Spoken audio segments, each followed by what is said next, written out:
그렇게 이루시 하나님을 찬양합니다. 아멘.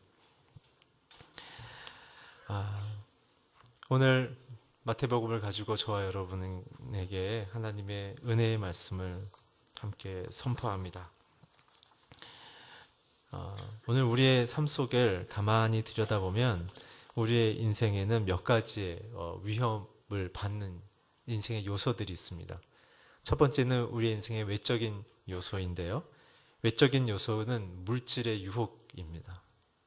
사람들은 돈에 대한 그 힘을 알고 있죠. 그래서 사람들은 돈의 힘을 알기에 그 돈을 많이 갖고 싶어 합니다. 두 번째는 내적인 위험 요소가 있는데 그것은 바로 염려입니다. 염려. 오늘 성경에서는 예수께서 이 땅에서 우리가 믿음으로 아름답게 살고 또한 그 믿음을 따라 죽음의 문을 통과해 영생의 나라로 들어가는 그 아름다운 성도의 삶을 가르쳐 주시는 것이 바로 마태복음 6장의 산상수훈입니다. 산상수훈의 의미는 하나님의 자녀들이 이 생과 내생에서 어떠한 존재와 삶의 내용으로 살아야 될 것인가, 그것을 가르쳐 주시는 것이죠. 그렇기 때문에 우리는 막연히 믿는다고 얘기하는 것으로 멈춰서는 안 되며 주께서 제시하시는 성도의 삶의 그 내용과 목표를 우리는 소중히 여기며 그것을 연습하며 순종하며 내게 적용하는 삶을 살아가야 하는 것입니다. 그 안에 기쁨이 있고 자유가 있는 것이죠. 오늘 특별히 그 대목 속에 예수님이 우리 안에 있는 염려증에 대한 이야기를 하십니다. 우리 본문 25절 26절을 같이 읽어주십시오. 시작. 그러므로 내가 너희에게 말한다. 자기 생명을 위해 무엇을 먹을까 무엇을 마실까 걱정하지 말고 자기 몸을 위해 무엇을 입을까 걱정하지 말라. 생명이 음식보다 소중하고 몸이 옷보다 소중하지 않느냐. 공중에 나는 저 새들을 보라. 씨를 뿌리지도 거두지도 창고에 쌓아두지 않지만 하늘에 계신 너희 아버지께서 먹이신다. 너희는 새들보다 얼마나 더 귀하냐. 주님께서 우리의 인생의 현실을 너무나 꿰뚫어보고 계십니다. 저와 여러분의 모든 염려의 시작은 무엇이냐면 의식주, 세 가지의 영역에 대한 염려로 시작됩니다. 어떤 분은 진짜 먹을 것에 대한 실제적인 고민이 있는 분들도 있지만 또한 어떤 분들은 의식주를 통해서 내가 사회적인 위치가 어느 정도인지를 보여주고자 하는 염려가 있는 것이죠. 생계에 대한 고민도 있지만 오늘날 현대사회에 있는 많은 사람들의 이 말씀의 내용의 핵심은 내가 입는 것으로 내가 힘 있는 것을 과시하고 싶고 내가 먹으러 다니는 식당의 수준으로 나의 문화적 감각을 자랑하고 싶고 내가 사는 집의 크기와 위치를 통해 나의 사회적인 이 파워를 보여주고 싶어 하는 것이죠. 그래서 학군이라는 게 생긴 거 아니겠습니까? 거기 가면 그런 미래가 지어질 수 있는 공부의 내용을 줄 수 있기 때문에 사람들이 몰려들기 시작하는 거죠.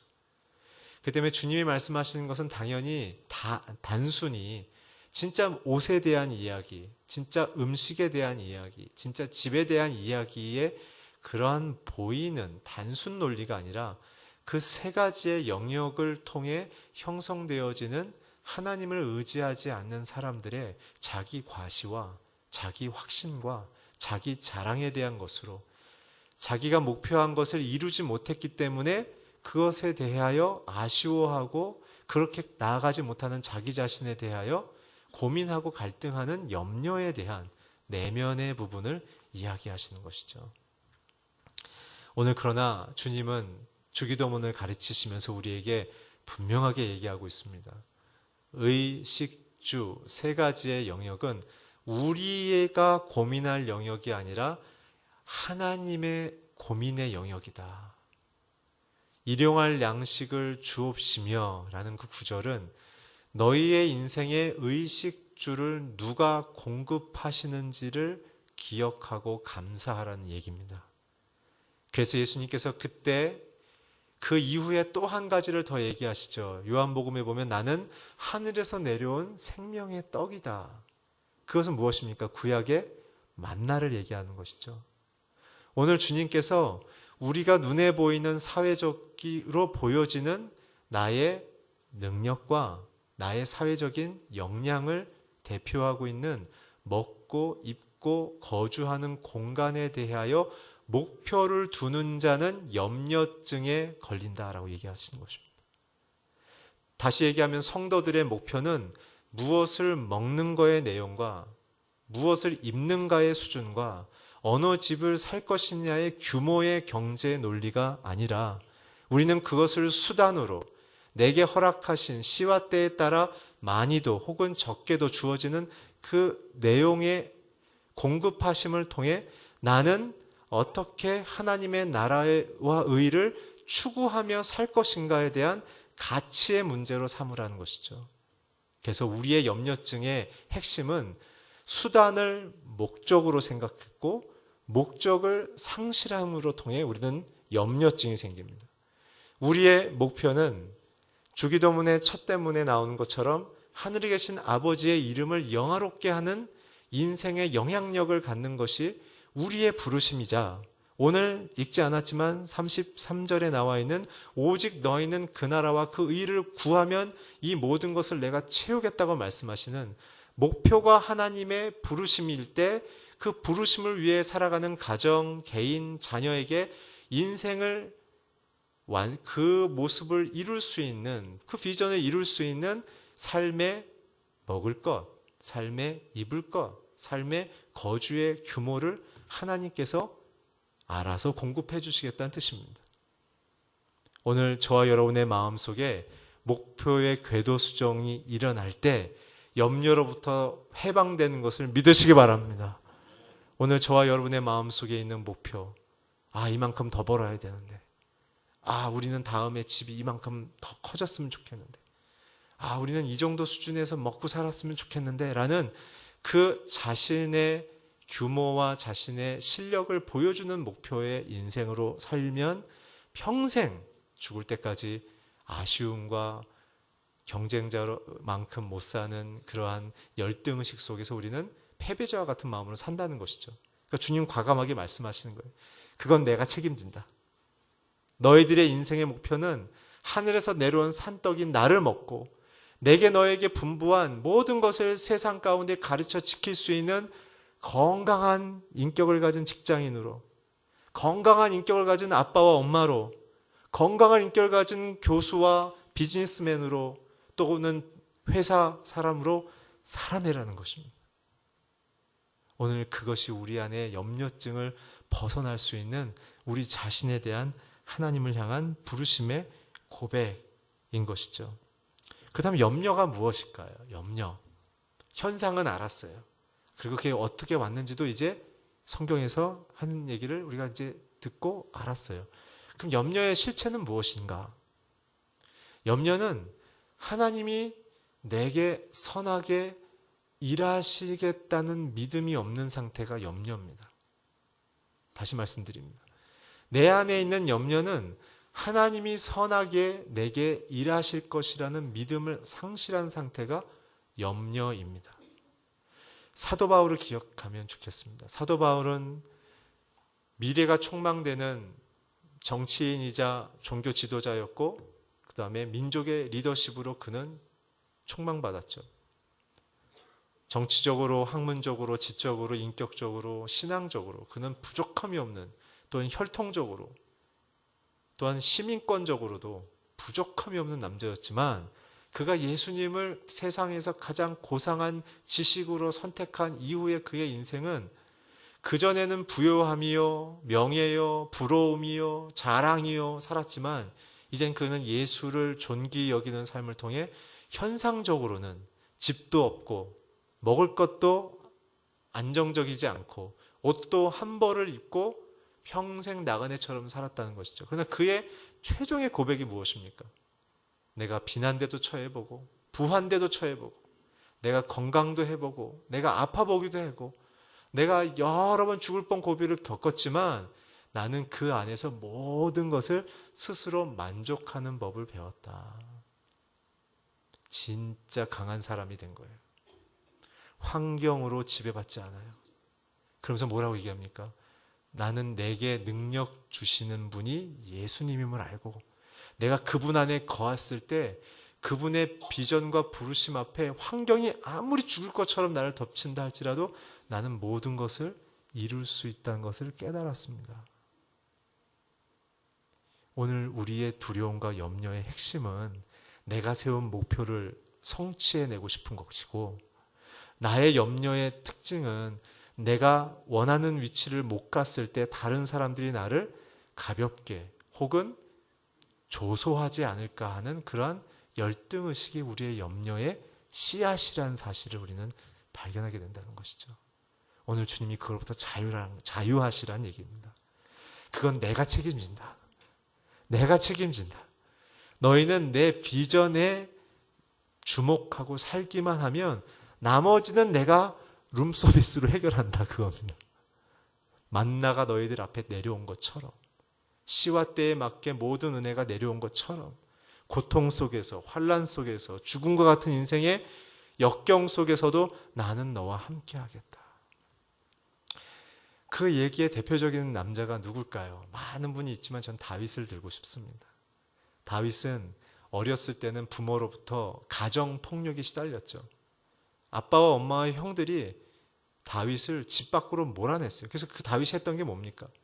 양 4마리 데리고 들판에 나가서 아빠 엄마가 돌아오라는 전가를 주기까지 그냥 먹을 것 없이, 입을 것 없이, 잘 것 없이 그냥 양들을 데리고 사는 게 다윗의 인생의 전부였어요. 유소년기. 그렇잖아요. 그래서 선지자가 이 집안에 왕이 있어서 찾으러 왔다 그랬을 때 다윗이 들판에 있는 것을 가족 모두가 기억하지 못했다고 기록하고 있죠, 성경은. 다윗은 그만큼 고통 속에서, 의식주 속에 고통 가운데 있었죠. 그렇지만 다윗은 어떻게 했습니까? 그 고통의 순간 염려를 그냥 받아들일 수밖에 없는 지극히 당연한 객관적인 상황이지만 다윗은 어떻게 했습니까? 그 고통과 염려의 상황 속에 오히려 수금을 들어서 하나님을 예배했죠. 염려의 순간 성도들이 할 수 있는 것은 하나님을 예배하는 것입니다. 하나님 이 시간을 내게 왜 허락하셨습니까? 하나님 내게 이 일을 왜 허락하셨습니까?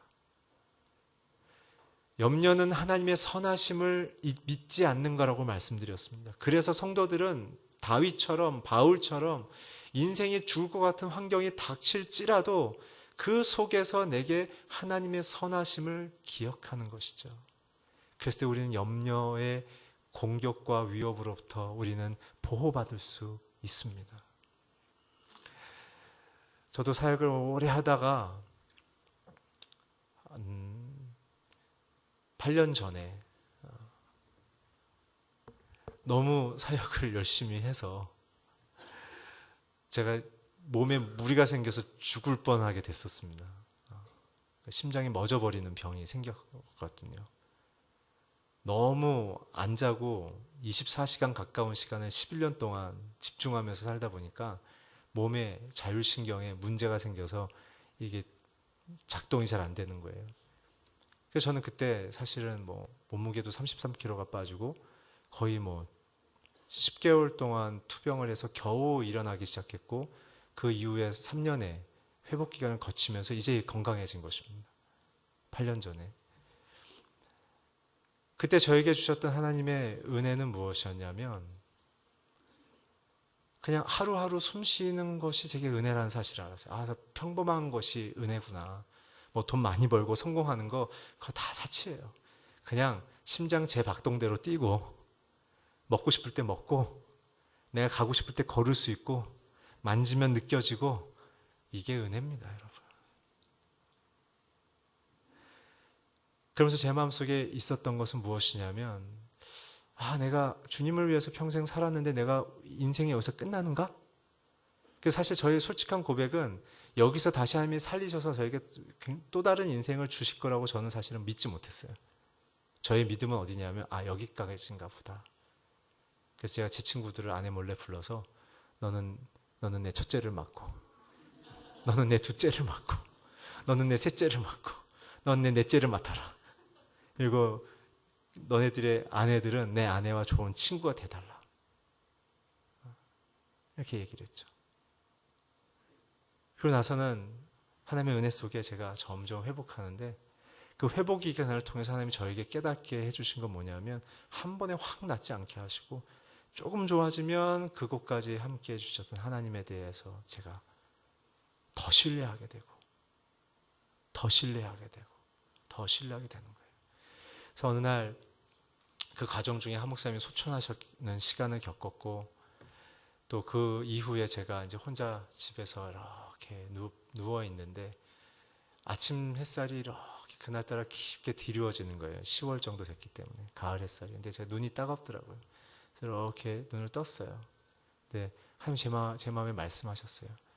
태영아, 힘들지? 제가 속으로 다 하시면서.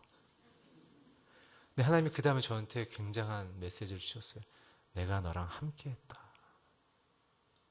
제가 그때 알았어요. 아, 내가 몸이 좋아져서 살아난 게 아니라 하나님이 나를 지키셨구나. 그때 깨달은 게 뭐냐면, 내 안에 살아야 될 신앙의 핵심은 창조주 하나님을 고백하는 것이다.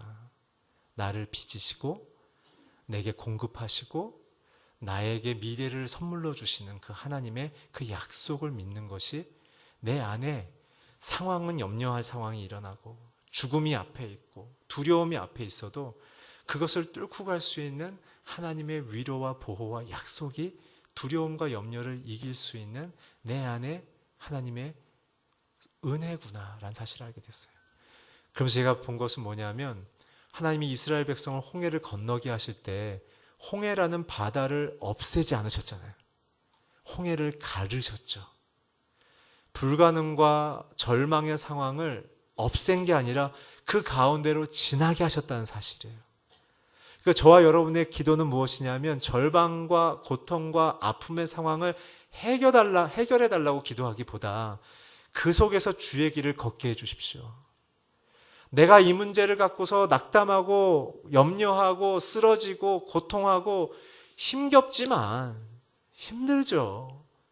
그럼에도 불구하고 주님의 십자가보다는 가벼운 일이오니 주님 나의 손을 붙잡고 이 어려운 상황에 길을 내주십시오. 사막에 길을 내주시고 강을 내주신 것처럼 내 인생에도 길을 내주십시오. 통과하게 해주십시오. 오늘 주님의 약속은 그것입니다. 그래서 얘기하시는 거예요. 하늘의 새를 봐라. 들의 백합화를 봐라. 그들은 수고도 하지 않고 농사도 안 짓고 아무것도 안 하지만 아버지께서 다 먹이시지 않느냐. 하물며 너희를 더 귀중히 여기지 않겠느냐. 주님이 이 대목을 다른 데는 이렇게 표현하셨어요. 세상에서 아무리 악한 부모라도 자식이 고기를 달라 하면 누가 전갈을 주며 떡을 달라 하면 누가 돌을 주겠느냐. 하물며 아들을 내어주신 이가 너희에게 이것을 더해주지 않겠느냐 라고 말씀하셨습니다. 오늘 우리 또한 예수님께서 십자가를 지셨다는 이유는, 예수님을 믿었으나 우리의 삶의 현실은 이사야 선지자가 얘기한 것처럼 우리의 질고와 우리의 고통과 우리의 죄악이 여전히 우리를 괴롭힌다는 사실입니다.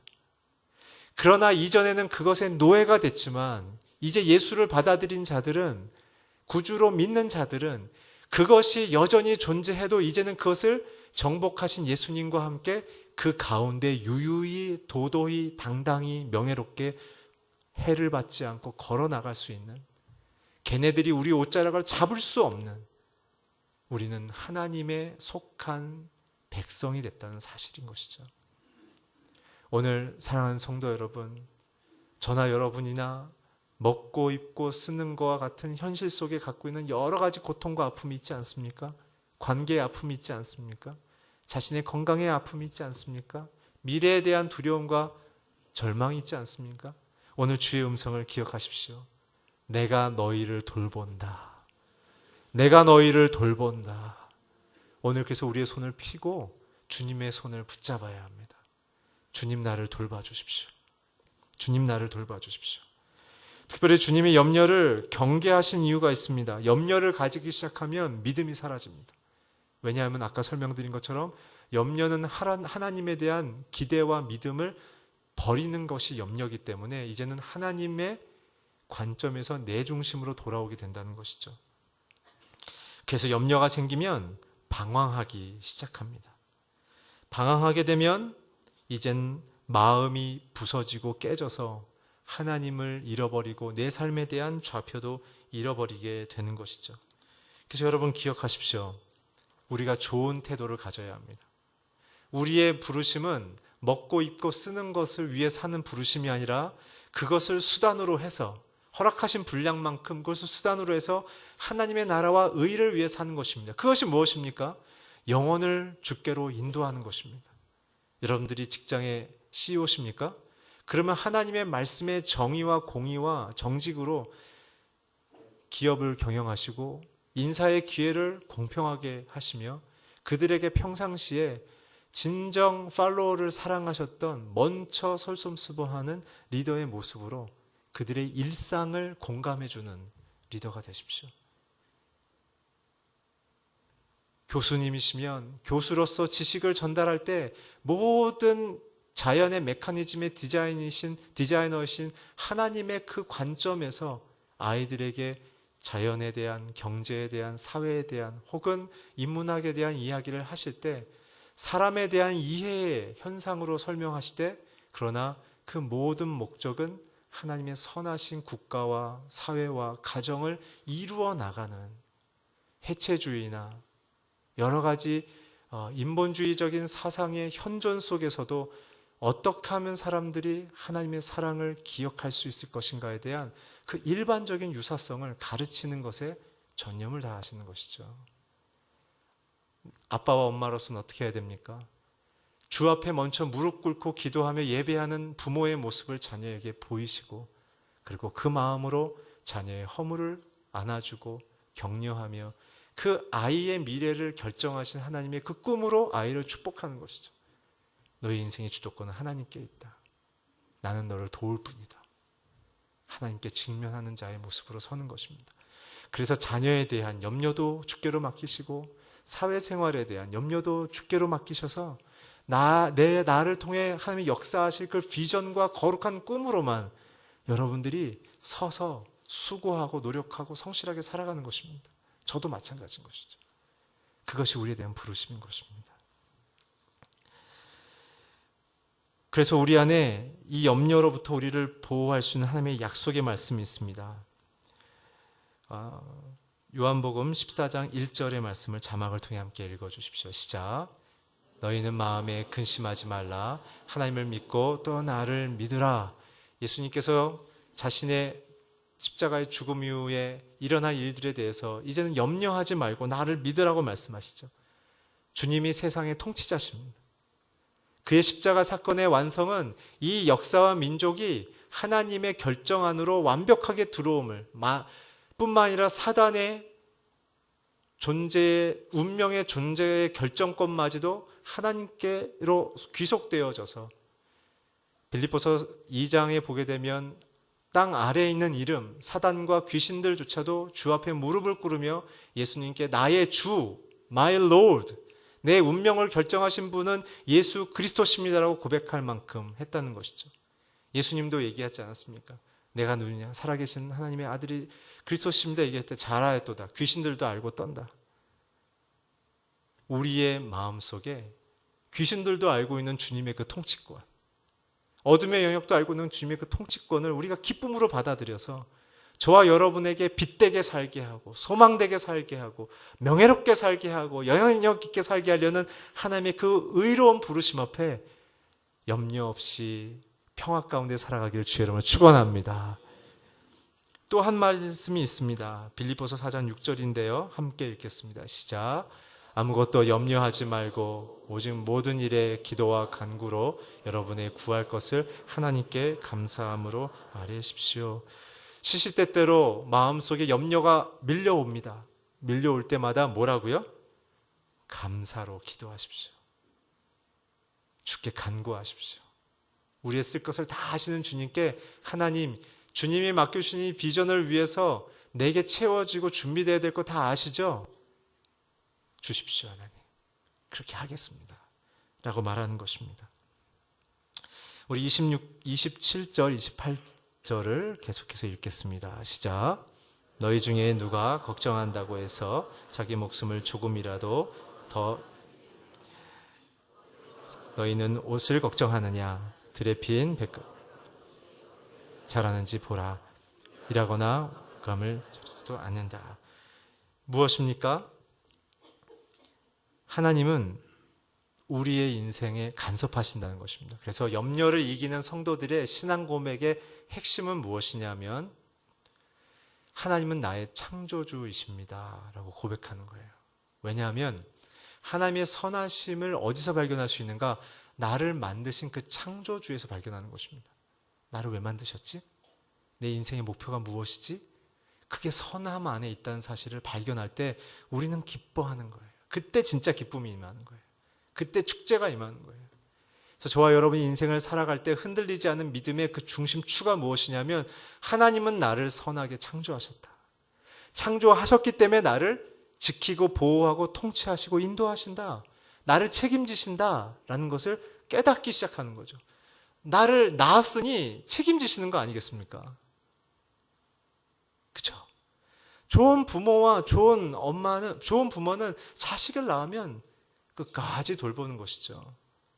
아버지가 저와 여러분이 이 땅에 왜 보내셨겠습니까? 각자 인생의 범위와 크기만큼 하나님의 선한 뜻을 이루려고 하시는 것이죠. 어떤 분은 그 속에 들어가신 분이 있고 지금 진입하는 과정에 있는 그런 분들도 있겠지만 우리는 모두가 그 방향으로 부름을 받은 것입니다. 그래서 여러분, 우리가 염려를 이길 수 있는 핵심의 신앙 고백은 하나님을 누구라 고백할 때인가? 창조주로 고백할 때입니다. 그분은 선하신 분입니다. 우리 안에 이런저런 나의 잘못된 인격과 하나님을 의지하지 않고 선택한 선택의 결과로 겪는 고통들이 공존하고 있음에도 불구하고 주님은 우리에게 실망하지 않으시고 그 선하신 목적대로 우리를 책임지며 인도하고 계십니다. 우리는 그분을 붙들어야 그 수렁에서 벗어날 수 있는 것입니다. 그분을 기억하십시오. 그래서 창세기에 보면 아브라함이 하나님의 음성을 들었을 때 본토 친척 아비집을 떠날 수 있었던 이유는 무엇입니까? 여호와를 경외해서가 아닙니다. 아브라함은 다신론적인 상황에 있었죠. 모든 신들을 인정하는 다신론자였습니다. 오늘날 포스트 모던 같은 사회였죠. 근데 왜 여호와의 음성에 주목했는가? 자식을 주겠다는, 자기의 인생의 결핍을 채워주겠다는 그 음성을 들었기 때문에 따라갔죠. 그러나 여러분, 우리가 그 다음에 바로 알죠. 애굽으로 내려가서 자기 아내를 누이라고 2번이나 거짓말을 한 비겁한 남자. 그리고 하나님이 아들을 주겠다고 했음에도 불구하고 대리모 출산을 하라고 했을 때 하나님께 여쭙지 않고 아내에게도 말하자면 그냥 들어가 버리는 굉장히 그런 남자. 아브라함은 언제 완성됩니까?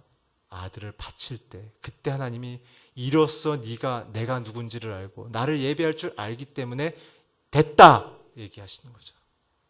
그러니까 저와 여러분은 하나님이 창조주인 분도 알고 주님이 우리에게 공급하시는 것도 알지만 그러나 우리의 믿음이 아직 작기 때문에 이것이 상황을 감당할 수 있을 만큼 점점점 커질 때까지 하나님과의 그런저런 사건을 통해 우리는 더 자라가기 시작한다는 것입니다.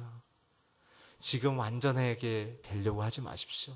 지금 있는 믿음의 수준에서 우리가 실수할 수도 있고 또 미뤄질 수도 있지만 또 하나님을 경험하면 우리가 그걸 또 붙들고 용기 있게 또 나가는 것입니다.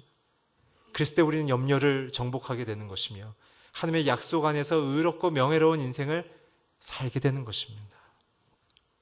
마지막으로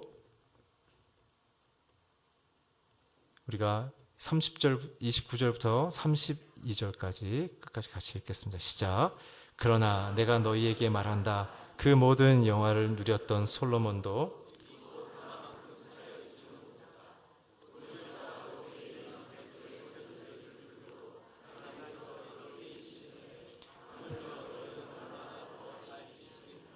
믿음이 적은 사람들아, 그러므로 무엇을 먹을까, 무엇을 마실까, 무엇을 입을까 걱정하지 말라.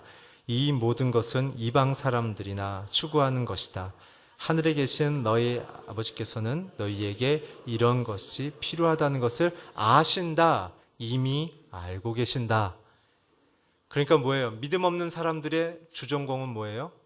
염려와 의심이에요. 믿음 있는 사람들의 주전공은 뭐예요? 믿음이에요. 하나님을 붙잡는 거예요. 그래서 여러분들, 믿음이 적은 우리로 불려지는 우리에게 하나님이 구약부터 목이 터지게 얘기하시는 약속이 있습니다. 에레미야 29장 11절을 자막을 통해 함께 읽어주십시오. 시작. 여호와의 말이다. 내가 너희를 위해 갖고 있는 계획을 내가 알고 있으니 이것은 평안을 위한 계획이지 재앙을 위한 것이 아니며 너희에게 미래와 소망을 주기 위한 것이다. 아멘. 오늘 이 약속을 붙드십시오. 주님은 창세기 때부터 우리를 향하여 미래와 소망을 주며 재앙이 아니라 주님의 생명과 희망을 주기에 우리에게 늘 대하고 우리에게 말씀하고 계십니다. 비를 담으려면 양동이를 뚜껑을 열고 하늘을 열어놓아야 되는 것처럼 오늘 우리가 해야 될 건 단 하나입니다. 하나님은 나의 창조주시고 나를 돌보시는 분이시군요. 그 분을 내가 더 깊이 알고 싶고 주의 부으신 은혜를 내가 담고 싶습니다. 라는 그 고백 속에 주님을 향하여 믿음의 뚜껑을 여십시오. 그리고 주님을 받아들이십시오. 그랬을 때 주님은 우리를 주의 거룩한 나라와 그 통치 가운데로 불러주시는 것입니다.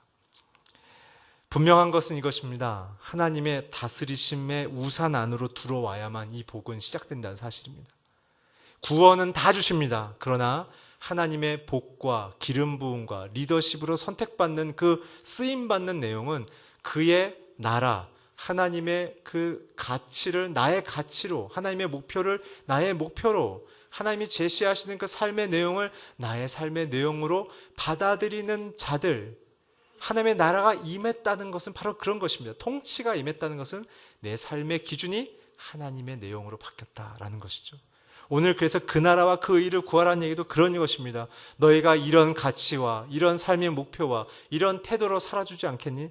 살아준다면 이 모든 것은 너에게 더해줄 것이다. 하나님을 위해서 살기 시작하면 내 자녀에게 그 뜻이 임하기 위하여 너희들이 기도하기 시작하고 그렇게 섬기기 시작한다면 너희들의 가정에 그 비전을 이루기 위한 것들을 공급할 것이다. 저는 그 가운데 CGN TV 얘기를 하고 싶습니다. CGN TV는 한 목사님이 시작하실 때 제가 옆에서 똑똑히 봐서 압니다. 첫 시작할 때 100억이란 돈이 필요했습니다. 방송국 아닙니까? 교회는 돈이 없었습니다. 100억이란 돈이 작은 돈이 아니잖아요. 근데 한 목사님께서 그렇게 얘기하시더라고요. 이거 꼭 해야 돼. 선교사들 보내놓고서 그냥 혼자 하라는 건 말이 안 돼. 꼭 해야 돼. 사람도 가지만 주의 복음을 담은 전파가 전 세계를 향해 가야 돼. 그래야 교회가 흔들리지 않아. 믿는 성도들이 아름답게 흔들리지 않게 잘할 수 있어. 그 비전으로 나가셔서요. 가는 곳마다 얘기하시는 거예요. 설교 하시면서 맨 마지막에 웃으시면서 그런데 하나님이 CGN TV를 하라고 하십니다. 그래서 계속 얘기하시는 거예요. 그러고 나서 기도하시더라고요. 근데 놀라운 사실은요. 그것을 들은 성도들이 뭐 압니까? 뭐 구체적인 내용이 없잖아요. 목표와 비전만 있잖아요. 근데 갑자기 성도들이요. 자신들의 인생 속에 얻은 하나님이 주신 재정들을 헌금하기 시작하더라고요. 그 중에 어떤 한 분은 자기의 벤처 기업이 주식이 상장되면서 엄청난 상장 금액이 나왔어요. 그래서 그것의 11조로 수십억을 제가 그때 처음 봤어요. 제 인생에 그렇게 큰 돈을. 그래서 한 4번은 세봤던 것 같아요. 굉장한 많은 돈을 50억이 넘는 돈을 헌금하셨어요. 그리고 어떤 분은 자기가 위자료로 받은 돈을 선교사를 위해서 써달라고 내놓기도 하시고 어떤 분은 조의금으로 모인 돈을 갖고 오셨더라고요. 수천만 원. 그리고 어떤 분은 보상금으로 받은 수억의 돈을 갖고 오셔서 이걸 자기가 어떤 어려움을 당해서 받은 돈인데 기도해 보니까 십자가보다도 이게 못한 고통이어서 내가 이 돈을 받을 자격이 없다고 생각이 들었고 이 돈은 선교사님을 위해 써야겠습니다. 그래서 첫 해 시드머니가 그렇게 해서 120억이 모였습니다. 비전이 있어야 그 자원들이 모여들기 시작하는 것입니다. 여러분들의 인생에 하나님의 비전이 있기를 축원합니다. 하나님의 비전을 따라 사십시오. 하나님의 꿈을 꾸십시오. 하나님의 능력을 의지하며 사십시오. 그랬을 때 염려는 우리를 엄습하지 못합니다. 하나님의 나라의 통치가 가득한 여러분과 여러분들의 가정과 또한 비전이 가득한 사회의 생활이 되기를 주의 이름으로 축복합니다. 기도하겠습니다. 하나님, 오늘 주님이 주시는 이 약속처럼 우리 모든 귀한 성도님들이 주의 비전으로 충만해서 그 나라와 그 의를 위해 살 때 하나님 세상의 염려를 뚫고 지나가며 정복하는 하나님의 승리한 자녀로 살게 하여 주시옵소서. 예수 그리스도 이름으로 기도했습니다.